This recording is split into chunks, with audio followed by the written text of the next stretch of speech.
मैं कालका IAS academy Bhopal की तरफ से आप सभी का फिर से स्वागत करती हूँ। आज हम रीजनिंग के ही एक दूसरे टॉपिक क्रम व्यवस्था ऑर्डर टेस्ट के बारे में पढ़ेंगे। काफ़ी इंक्वायरी आ रही थी कि क्रम व्यवस्था में काफ़ी प्रॉब्लम आ रही है, तो इसी को मैंने सोचा कि हाँ चलो हम इसे सॉल्व करते हैं, क्योंकि ये व्यापम का बड़ा फेवरेट टॉपिक बन चुका है। व्यापम इस टॉपिक के बिना अपना पेपर पूरा कंप्लीट करते ही नहीं है, तो इसको हम समझते हैं ऑर्डर।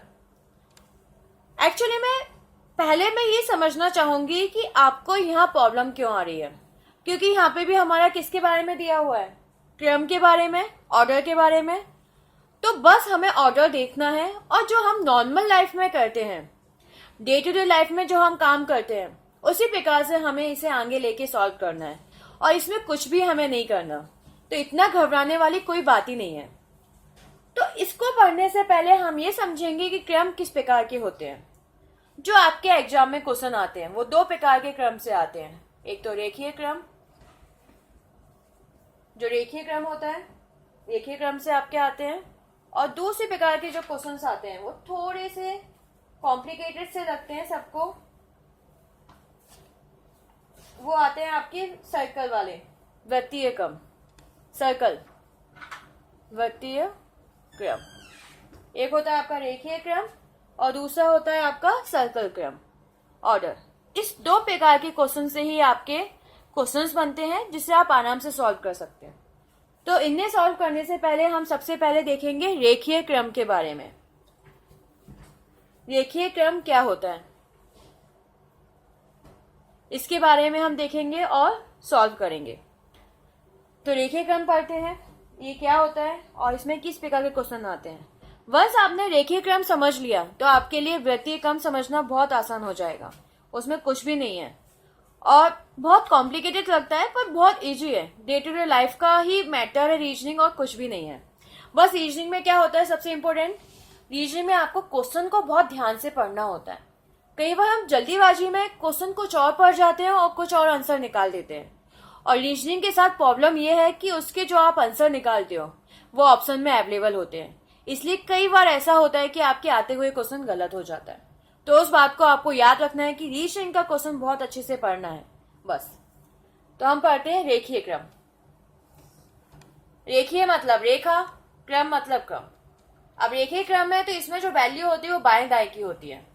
तो बाएं दाएं के बारे में मैंने आपको पिछले लेक्चर में तो बताया ही था, इस बार और मैं क्लियर कर देती हूँ। बायां दायां, इधर की तरफ जो होता है बाएं, इधर की तरफ जो होता है बायां होता है, इधर की तरफ जो होता है दायां होता है।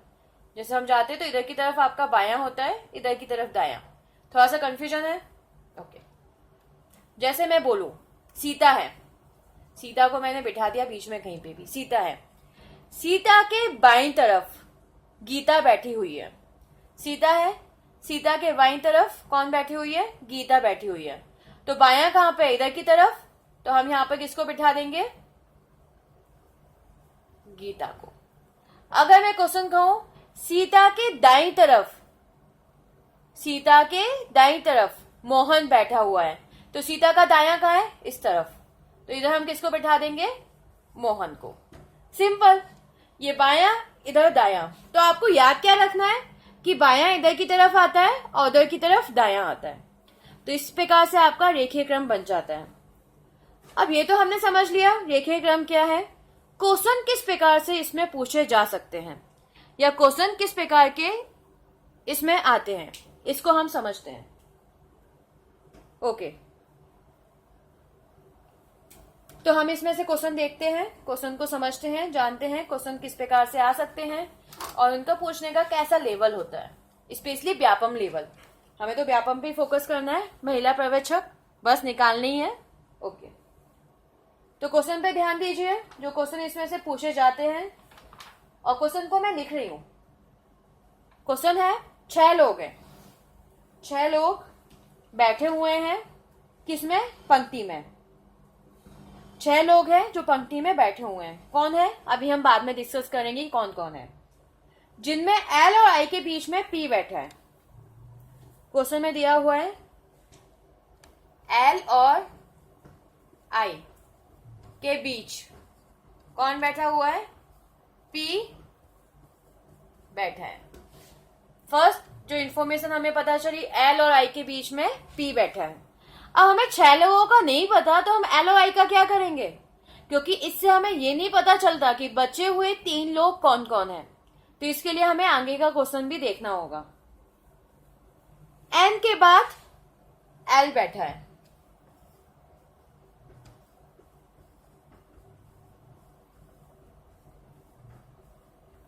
क्लियर हुआ। एन के बाद कौन बैठा है, एल बैठा हुआ है। डी के बाद एन बैठा है।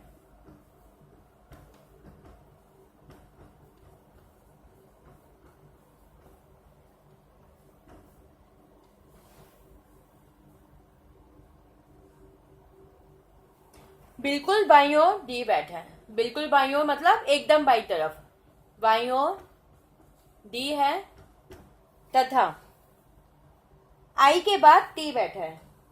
जो आई है, आई के बाद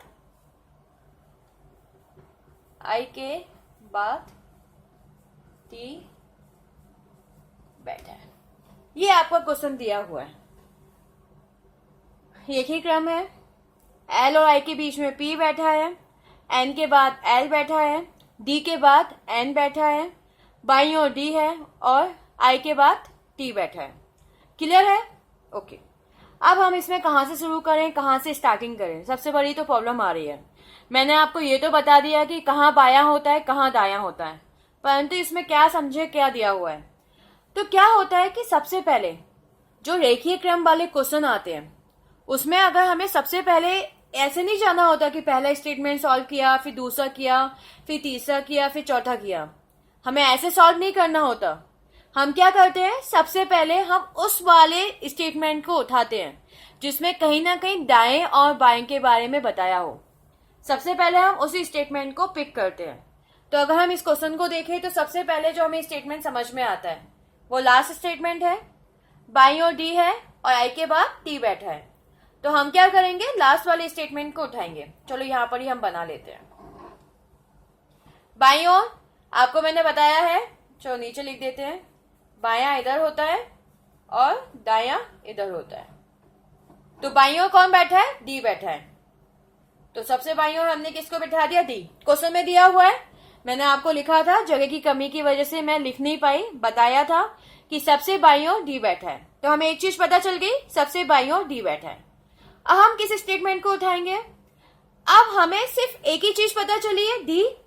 तो जिस वाक्य में डी से संबंधित कोई भी वाक्य दिया हो, जिस वाक्य में डी से संबंधित कोई भी वाक्य दिया हो, उसी वाक्य को हम सबसे पहले उठाएंगे। तो अगर हम पूरे स्टेटमेंट को देखें, डी डी डी, सिर्फ इसके अलावा सिर्फ तीसरे में दिया हुआ है, और तीसरे में क्या दिया हुआ है कि डी के बाद एन बैठा है। तो डी के बाद हम किसको बिठा देंगे, एन। तो मतलब हमारे 2 लोग आ गए, डी के बाद एन। अब हम किसका वाक्य लेंगे, डी तो हो गया, कंप्लीट हो गया। अब हम एन वाला वाक्य उठाएंगे। एन किससे संबंधित कौन सा वाक्य है, सेकंड। तो हम किसको उठाएंगे, सेकंड। क्या दिया हुआ है, एन के बाद एल बैठा है, तो एन के बाद हम किसको बिठाएंगे, एल।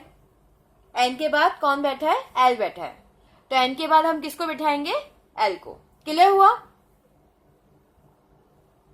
नेक्स्ट लाइन क्या दी हुई है, नेक्स्ट लाइन ये दी हुई है, अब हम देखेंगे एल से संबंधित।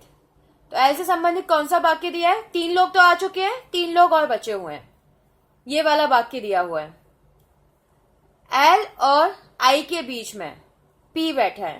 तो एल तो हमारा यहां पर है और एल से पहले एन है।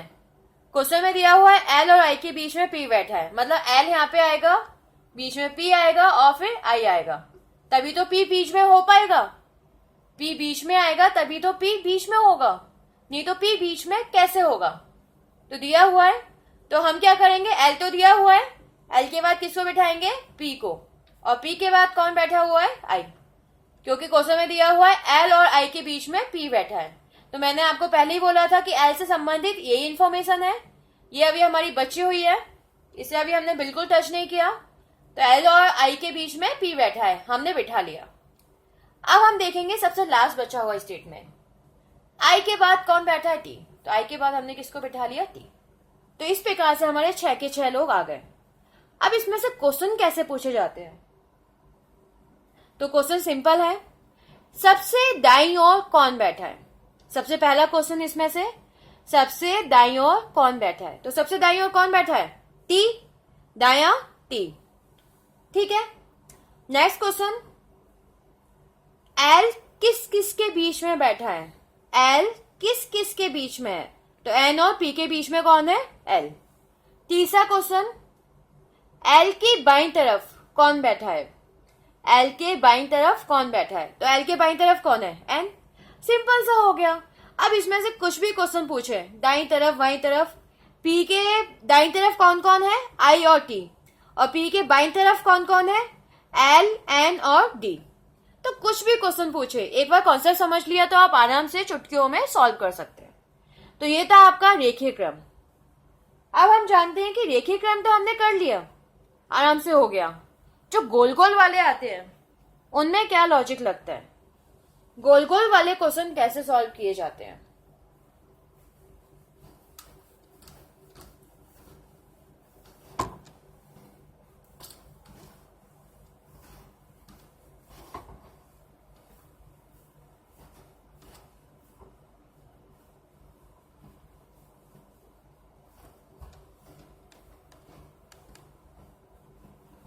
ओके, गोल गोल मतलब सर्कल वाले।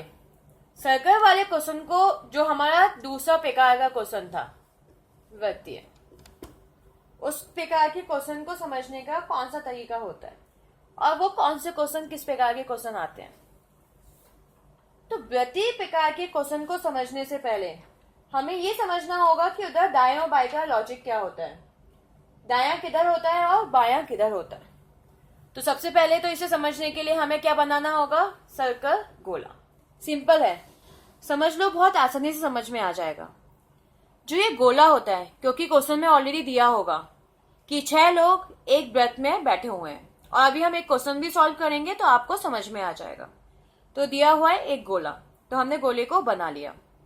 समझ में आया? ठीक है।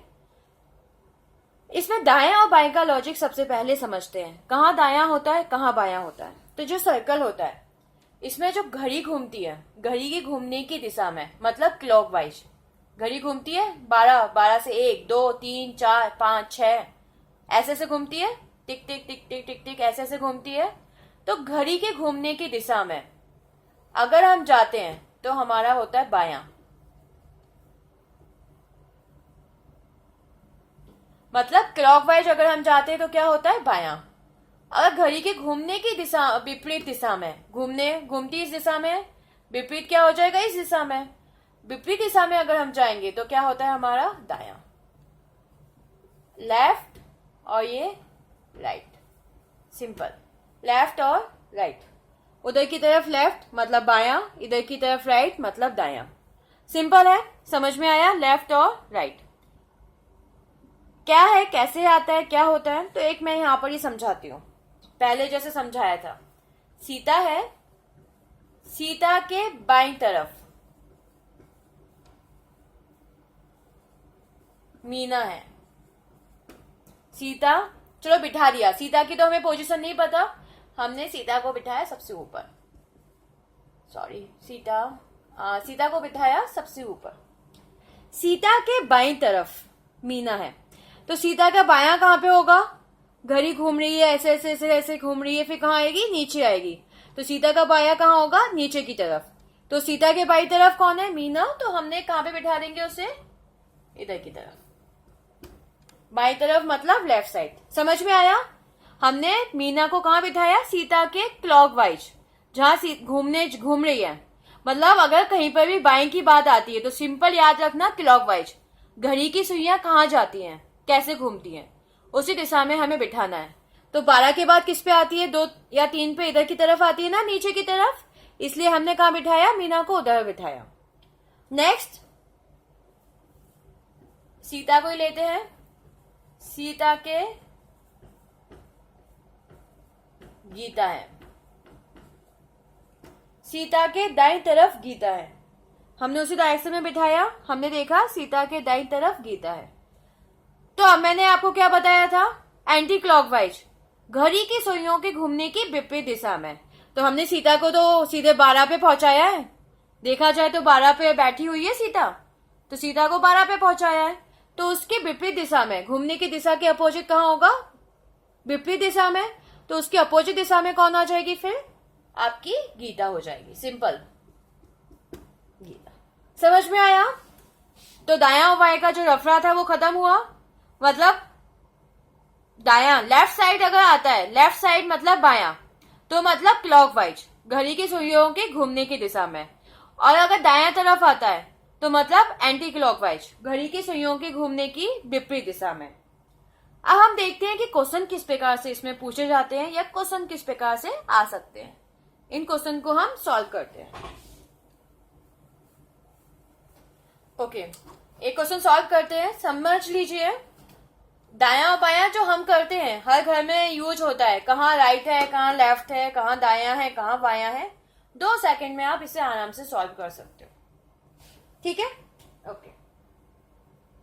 क्वेश्चन है, जो क्वेश्चन इसमें से पूछे जाते हैं। 6 लोग हैं जो एक व्रत में बैठे हुए हैं। ये क्वेश्चन में दिया होगा कि वो रेखीय में बैठे हैं या व्रत में केंद्र की ओर मुंह करके बैठे हुए हैं, केंद्र की तरफ मुंह करके बैठे हैं। आगे फर्स्ट, ई डी से बाईं और है। दूसरा, सी ए और बी के बीच में है।